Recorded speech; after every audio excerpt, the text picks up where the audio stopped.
So, the year is 1997. Princess Diana is dead, Mike Tyson just chopped Holyfield's ear, and LEGO is amidst a 10-year downturn in profits.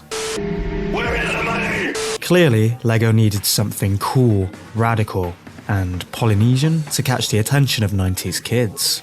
Welcome to Bionicles. Discover their skills. Use their masks. Bionicle. Find the power. Live the legend.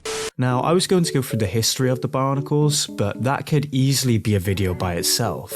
So let me just give you the bullet points. LEGO began rolling out Bionicles in December 2000 throughout Europe, and later in North America in mid-2001, and made a stonking £100 million in its first year. Now the year is 2006, and Bionicles is the #1 LEGO theme in terms of sales and popularity globally, spawning movies, comic books, video games, and of course the toy lines, that were all part of an expanded universe which in itself is really impressive, considering this is LEGO and years before the MCU. Not to mention the extraordinarily layered and very cool lore of the Bionicle world, that is told through every little facet of the franchise. Even using the toy line adverts as a chance to drop lore, all while performing a Linkin Park music video.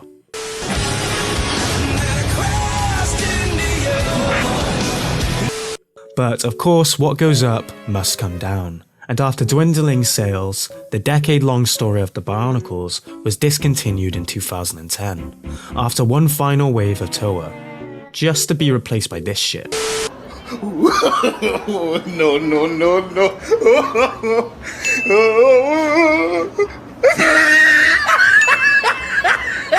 Before getting a reboot in 2012 that also failed. But forget about it, because today we are talking about the games, specifically the first one. Welcome to the Kino Aisle, a series dedicated to remembering and celebrating the nostalgic media from our past. Bionicle The Game was released on the 10th of September 2003 for the Game Boy Advance, and later released for the PlayStation 2, GameCube, and Xbox on October 20th, and the 28th of October 2003 for the PC.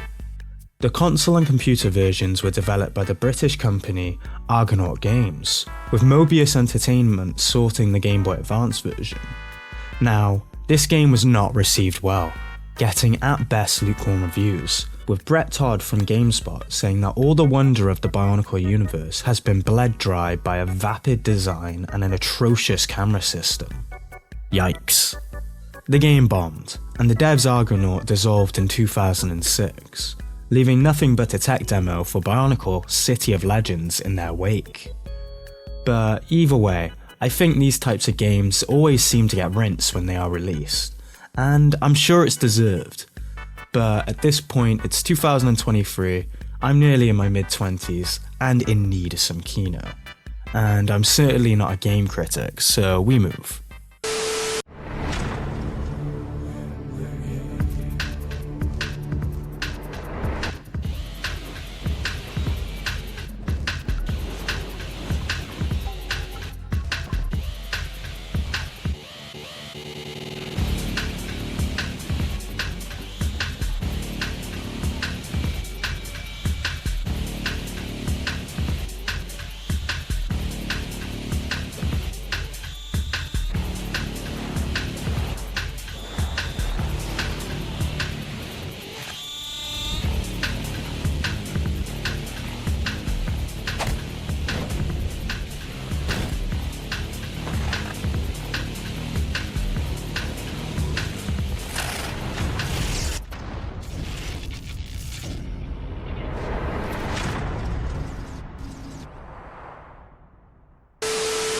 Now before we get into the game, I wanted to go over some other details.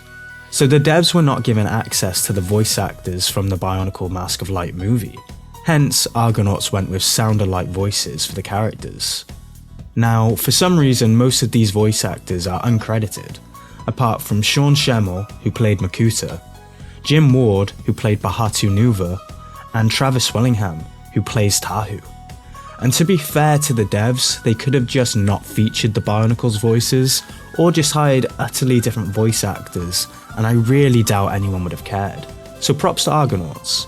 It definitely sounds more like people role-playing as the Toa, but this only adds to its wholesomeness. Also, tell me this isn't Izzy from Digimon. We need Rahi power to open this door. So, the game starts with Turaga Mata and Turaga Vakama telling the story of the Toa, and how they were sent by the great beings to Matanui to banish darkness and defeat the evil Makuta. Everything is pretty chill until a horde of Nui Kopen along with 3 Tahuk busts in chasing Takuya. The Toa make pretty quick work of the attackers before returning to their Wahi, which is just their elemental regions, to defeat the Borak and collect their Krana.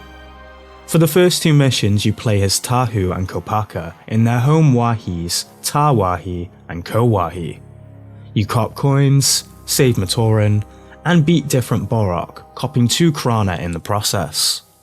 Okay, now this originally confused me, and if not for the Bionicle wiki, I wouldn't have had a clue as to why this happened. But the Toa Mata all meet with their Krana, I guess, even though you see the Toa still collecting them later in the game, but whatever. They meet up and the Toa are just magically transformed from the Toa Mata to the Toa Nuva. And not even the wiki has a good explanation, so let's just move on. They look cooler, so who's complaining? After this, Gali Nuva returns to Gawahi, where she swims and does this shockwave thingy, then opens the passageway to the Borak cow and beats it. Takuya for some reason knows the Rakshi are heading to Onuwahi, so Gali decides to go let Onuwa know. But on her track, Gali runs into Pohatu, and they decide that Gali will go to Lua Wahi to warn Lua, and Pohatu will head out to warn Onuwa about the Rakshi. He proceeds to then save the Matoran and collect coins. Seems to be a pattern appearing, except that this mission is another on-the-rail type mission. Pohatu makes it to Onuwahi and tells Onuwa about the Rakshi just before one of them shows up. Pohatu dips to warn Tahu, while Onuwa stays to handle the foe, having to push statues onto pressure points to open doors, finding the Rakshi in this pod, and once again moving statues onto pressure points, but instead firing them at the pod and killing the Rakshi in the process. Meanwhile, in Lua Wahi, Gali lets Lua know about the situation, and he sets off to save enough Matoran to activate his Suva, giving him the ability to glide, and make his way to the Rakshi. And you have to destroy all these platforms until the Rakshi falls into the water and drowns, I guess. Cut to Takuya telling Tahu that he had the Mask of Light, because Takuya is just based. But one of the Rakshi caught the mask. Pohatu shows up and Tahu goes after the Rakshi, chasing it down while surfing on lava. The final Rakshi then just kind of explodes and the mask flies onto Tahu's face, transforming him into the 7th Toa Takanuva, and also teleporting him directly to Makuta. And here we are, in the final, boys. Makuta sends a few waves of grunts after Takanuva before destroying the ground and sending them both falling down this massive tower. Then you basically just have to stand on the right platforms to be able to get through Makuta's shield enough times to beat him. Takanuva then places the Mask of Light onto Makuta, fusing them into Takatanuva and restoring balance to Matanui. Fuck me, that was long. So it's been a long time since I watched the movie, but this game clearly based its story off the movie, and it's fine. It just lacked a lot of context, and I had to check the wiki to clear everything up. In general, I think an original story including the same characters would have been better, but ultimately the story is decent, and ties the levels together enough. Before we get into the gameplay, I think it is worth mentioning the manager of marketing for Bionicle, Sarah Marshall, said they wanted to avoid hack and slash gameplay, because Bionicle is about being a bit smarter than that, instead featuring elemental weapons. Now again, I think this was done out of genuine respect for the franchise, but as we will see, the execution of this left a lot to be desired. So, the gameplay pretty much is split between 2 game modes, if you will. One of a third-person action platformer, and the other in the form of an arcade on the rails type of game, with a combat system that runs through both game modes. Each Toa has an elemental weapon that shoots out balls of energy that just auto-targets onto the enemy, meaning there really isn't much skill to the combat. The only thing you have to worry about is pressing the shield button in between manically firing elemental beams. And this gets old really quick. Although more towards the end of the game, the Toa start to have more unique abilities and far more interesting levels that at least make for a more fun platforming experience. And this is also true for the boss battles, but it's kind of too little too late, to be honest. I personally think that if they were just to make the 6 Toa playable and have you switch between the different Toa's elemental abilities in order to solve certain puzzles or get through obstacles, much like in later Bionicle games, it would immediately upgrade this to a decent platformer, and add a bit more oomph to the Toa Nuva transformation, as you would have had time to play as all the Toa Mata. Now for the on-the-track gameplay. It was so unnecessarily hard, but not in a way that required me to be more skillful. You're either just chasing an enemy that you have to get close to, activate your shield and shoot it enough times to kill it, or you have to collect or shoot a certain amount of things, or just get to the end of the mission first. I legit struggled with all of these on-the-rails missions so much that I, a 24-year-old man, was seething over a Bionicle game made for literal children in 2003. Goals, to be honest. Also, the camera is kinda bad. It's inverted, slow, delayed, and just doesn't go in certain directions. Although it's kind of weird because at first it really infuriated me, but over time I guess I just got used to it and the issue went away. So, I suppose I should begin to tie everything together, because I didn't want this video to be negative and I definitely have ragged on this game a bit.